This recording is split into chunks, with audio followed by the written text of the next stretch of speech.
Fighting sail. Fleet actions in the Napoleonic era. Today we've got a white fleet. They will be playing the part of the Spanish, and a black fleet, which will be playing the part of the British. What you're looking at as far as terrain goes is this is a harbor mouth. Puerta del Boca. Each of these little points or promontories has a medium gun battery on it. These four little ships down here, well, let's zoom in and take a good close look at that British fleet, shall we? The British have these four little fire ships that they are trying to get into the harbor on fire. If they can get two ships lit and into the harbor, they win the game. There's a lot of activity going on in there, and once the ships are in, it's a good bet they're going to blow up and do some solid damage.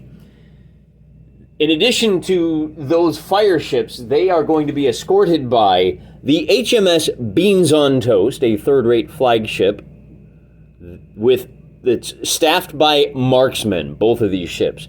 The British, when they roll to shoot, they get to re-roll any ones. This is the HMS Winkles. It is a fourth-rate ship for a grand total of 159 points worth of ships, giving the fleet a morale of 16. Defending the harbor are these three Spanish vessels, and of course the shore batteries, which are no slouches themselves. You've got a third-rate flagship, the Doncella del Mar. You've got a, oh no, I got that backwards. See the bright yellow? That's the flagship. The bright yellow hull is the flagship. That's the Doncella del Mar. The third-rate ship that's backing up the Doncella is the Sirena, and then you've got a fifth-rate, the Bruja del Ondas. Now, the Sirena is not in harbor at the time that the vessels are spotted. It was approaching the harbor and is now racing to reinforce. So she's actually going to start the fight over here. See her over there? Coming in. These guys, the defenders set up first, are going to... Oh, and I should point out, the wind is from your left to your right. We will be using variable winds. If our initiative rolls are tied, we'll roll on the chart to see what happens. And they have just come out of the harbor mouth, and we're going to allow the Sirena, who is way upwind, to try to protect this side. And we're going to bring both of these guys. Now, they are reaching, so we're going to start them as far upwind as possible. For their part, the British are going to put the Winkles down here, supporting two little bomb rafts that are going to make a race right for the harbor around the starboard side of this little protective island. And then we're going to put the flagship over here with two more upwind. We'll bring them around that way. Hey, you can see the edge of the world. This one's for the flat earthers out there. You guys are awesome. You crack me up. One other thing I'll point out, in addition to getting the two fire ships into the harbor, the British can still win if they are able to defeat the morale, right? The normal battle is a function of morale. The British have a 16 morale. The Spanish have a bonus of 10 points. In addition to the 220 points for the costs, because they are highly motivated to protect that harbor, they have a bonus of 10 points. On the other side, if the British opt to try to wreck one of those shore batteries are each, how much do they cost? They are each worth double points as far as morale is concerned, which I don't think is much. I think they're only worth 2 points apiece. But in case of this battle, they'll be worth 4 points apiece. And as always, if the opposition's force goes down, morale goes down to 0, you've won the game. We're all set up. We just need to figure out who's going first. And the white die, of course, will be for the white ships, and the black die will be for the black-sailed ships. So with the white die rolling higher, the Spanish are going to allow the British to go first. They want to see where they wind up, so it's easier to jockey for position. Now, I'm not going to show you all of these movement rolls, particularly in the early turns. It's a little fiddly. Just take my word for it. These guys will move where they move, and we'll be right back after movement to talk about whether or not there's any gunfire. Oh, the shore batteries have a total range of 24 inches, and they are always raking. So they hit on 4-ups, Their dice explode on a 6-up, and it doesn't matter what the position of the ship is with respect to those guys. They always get those exploding dice on the 6s.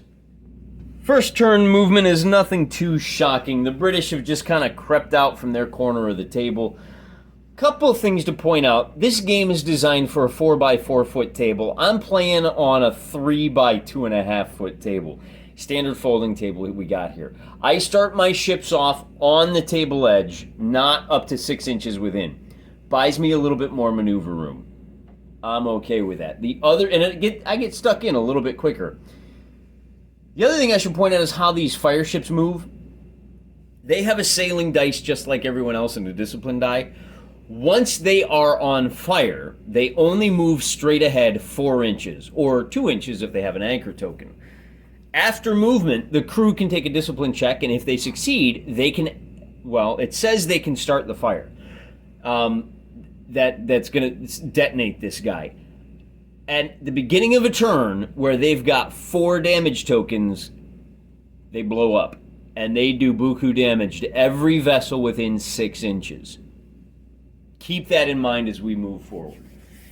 The crew can do damage control to remove a damage token if they want, up until that 4th damage token. The only gunfire we have here on this first turn of the game is that fort over there, and unfortunately the Bruja de Ondas has blocked the shot on the British flagship, but they do still have a shot on this fireship right here. If you hear me call it a bomb vessel raft for some reason, it's probably because I took a look at the scenario in the book for a harbor attack and I modified it somewhat. It's a big, complicated scenario. Too much for one guy to handle. Well, too much for this one guy to handle anyway. I'll tell you what's not, firing the 4 gunnery dice for that medium battery on this ship here, as I said, hitting on 4s. That's 3 damage with a 4, 6, and 6, and we re-roll the 6s, and we get a total of 3 damage. Wait, 1, 2, 3, 4. 5 damage on the chart is, let's see, 5 or... No, that's 4, which is heavy damage, 2 damage, and an anchor.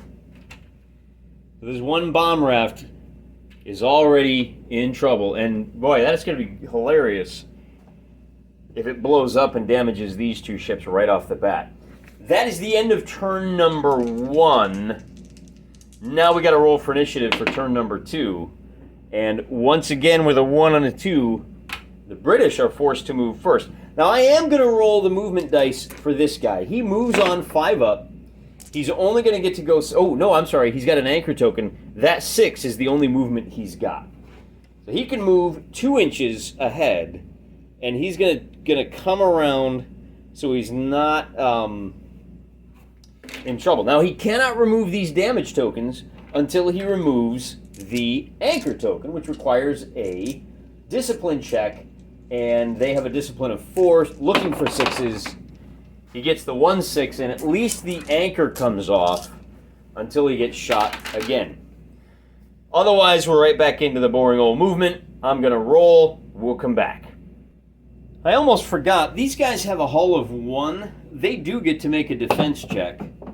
And with a 6, that 4 becomes 3, which is light damage, so they only get 1 damage token on that roll. You make an attack roll and a defense roll. The defense roll is hull dice, looking for 6s to negate one of the hits. Now, with all that said, I've already done my movement for our turn number 2.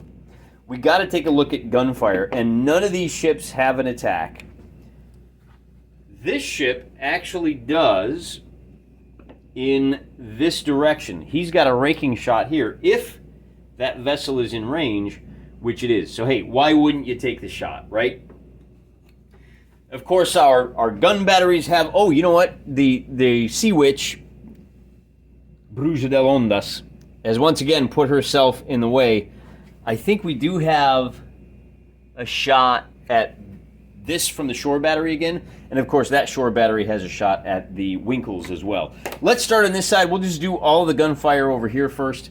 And starting with the shore battery and the Spanish, the shore battery is going to get one hit right here. Remember, they hit on 4s, and then that hit is negated by the hull. Wow, plucky little ship there, huh? Then we've got a shot here from the Bruja de Ondas. And for those of you that haven't seen this game played before, this is our fire arc. And not only that, but because he's firing into the front arc, which again we use this to determine, he can actually place, and we're going to try to get this guy to blow up right now. So he's going to take a raking shot at this fire vessel. That ship is within 12 inches, so he's going to hit on 4s. And he's going to roll a total of 5 gunnery dice. Hitting on 4s, re-rolling 6s. He only gets 1 hit.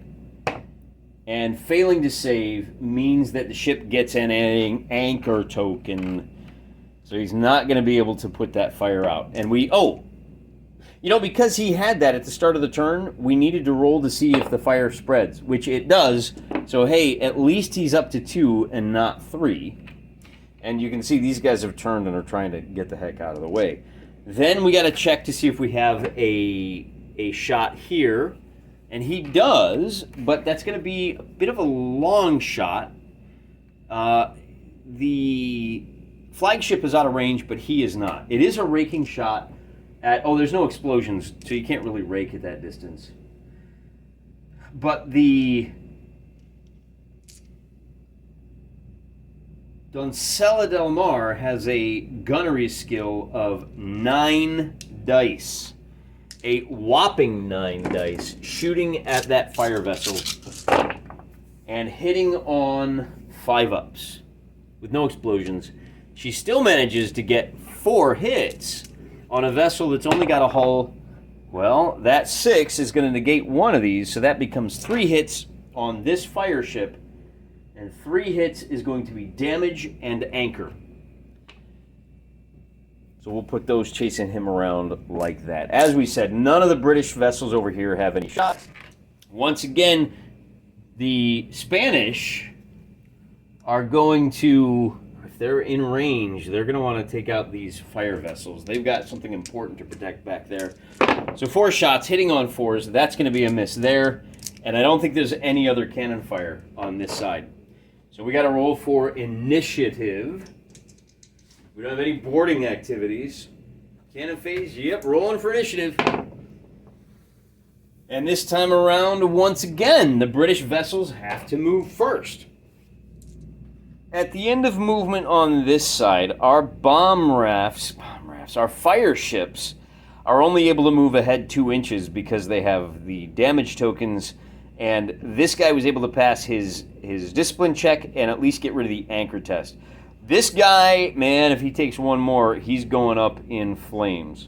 As you can see, the Beans on Toast has now shifted over his attention over to this side, as has pretty much everybody, because these 2 guys are, I don't know, they're basically done for, although he may be able to make a run for it, which would be nice. Over on the other side of the table, the Sirena is just not interested. She has yet to pass a sailing test. She has to roll a 5 to be able to move, and she does not. So when it comes time to do our gunnery, what we do is drop this down for the arc. And as you can see, if we drop this parallel, the Winkles has a shot, but the Sirena does not. Let's go ahead and do that gunfire first. The battery is going to go ahead and take a shot at this ship. And with that result, we get a minimum of 2 hits. Then the Winkles has a hull of 5, so every 6 will negate one of those hits. No negates. 2 hits is going to be shaken. They get an anchor token. That'll slow him down, but I don't think that's going to bother him too much. That's kind of where he wants to be. Then the Winkles is going to shoot back with a gunnery skill of 6. Any 1s get to be re-rolled because he's just pretty fly like that. Given the range of 12 inches, we are going to be hitting on 4s. And the 6 gets to re-roll. So we got a total of 4 hits to start with. And then it's not a raking shot, so we stop there. It's a total of 5 hits. Got to remember to roll the hull for the Sirena. Now, the Sirena is very well built. She's got 5 hits, but she gets to roll 7 dice, and any ones get to be re-rolled. She didn't roll a single 6. 5 dice, catastrophic damage. The ship is sunk.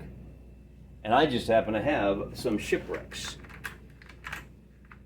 Not only that, oh, you know what I have not been keeping track of here. So the Sirena goes down.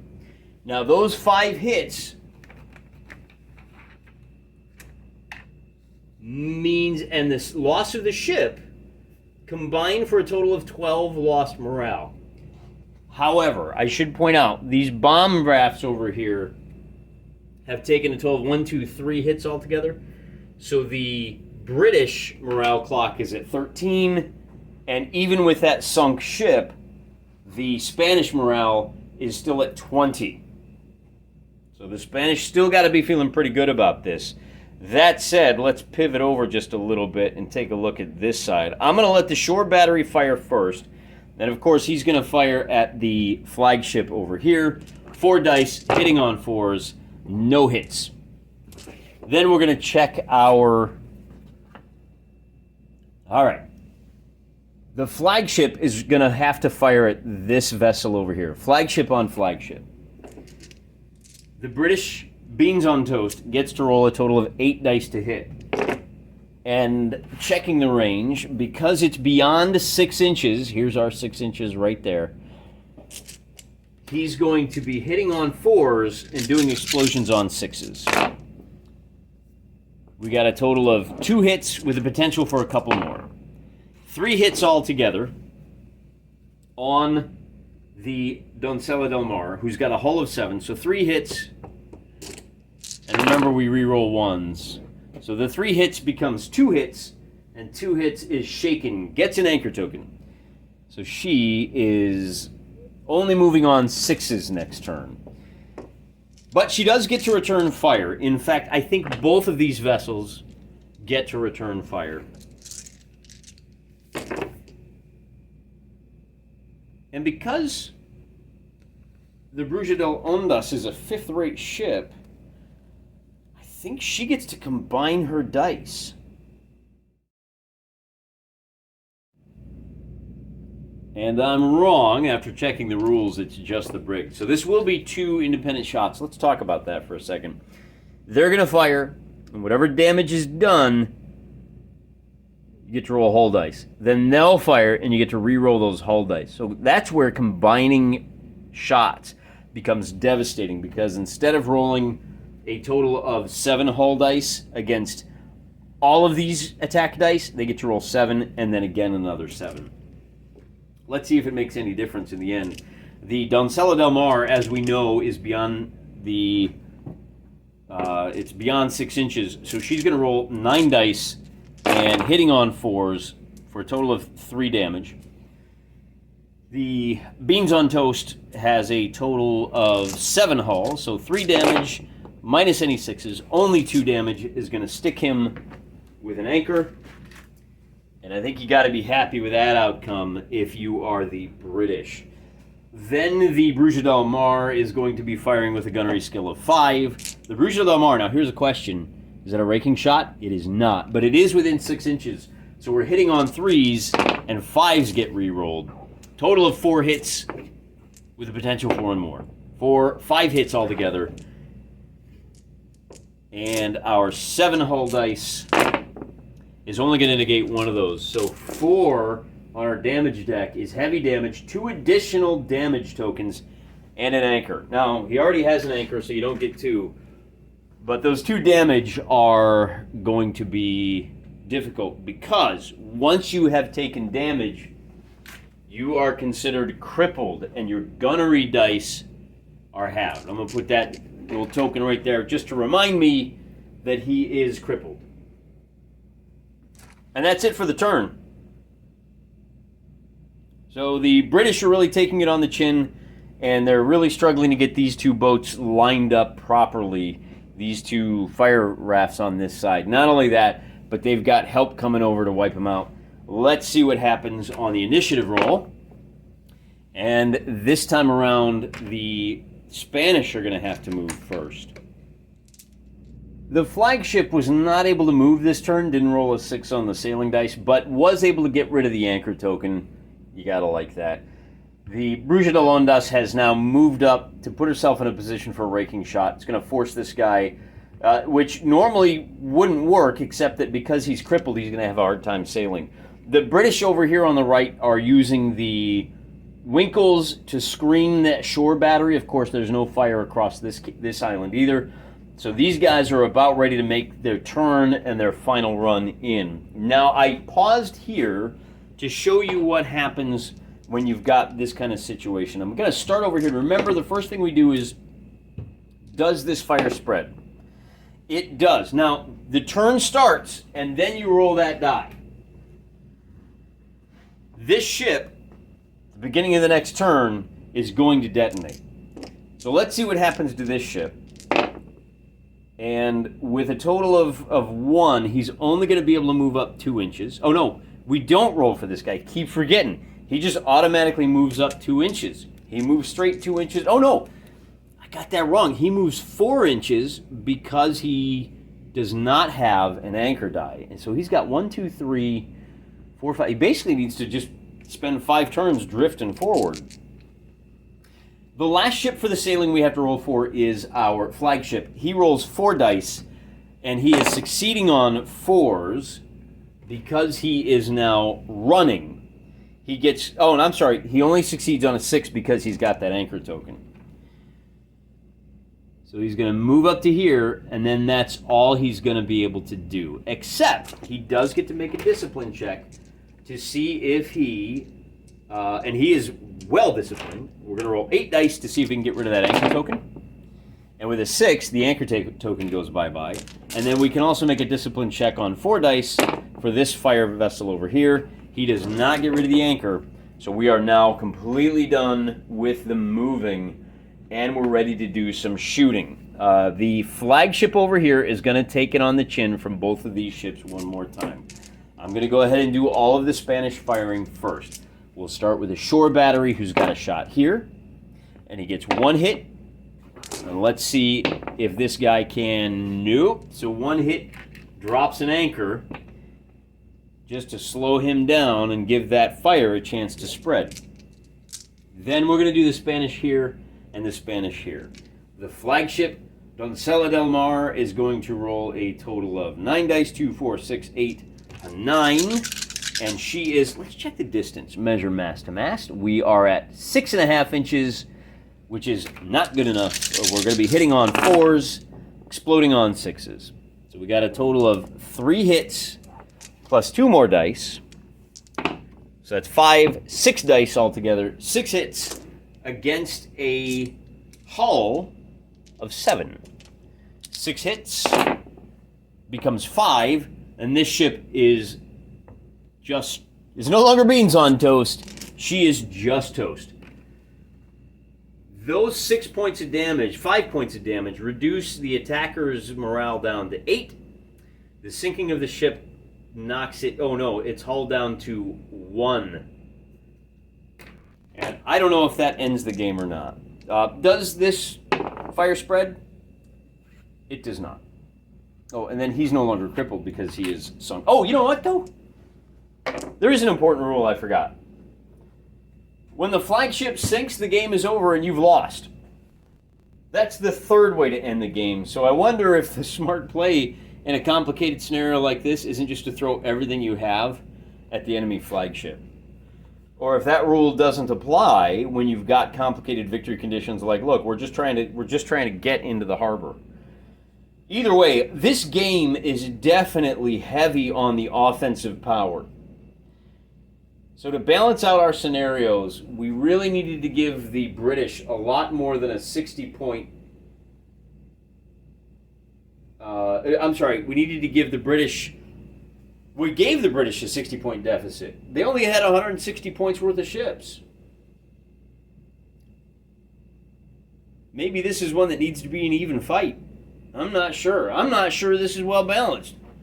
I wonder if there's anybody out there in the land of the uses in the tubes that could provide a little advice. Let me know what you think. You've seen it played. You guys together, I don't know about individually, maybe you're not smarter than me, but absolutely, all of you guys put together, way smarter than I am. That's why I love having you around here. That's why I love making these videos, so you can teach me. You guys are my gurus. Let me know. How do I balance this scenario? Till next time, I'm praying for you.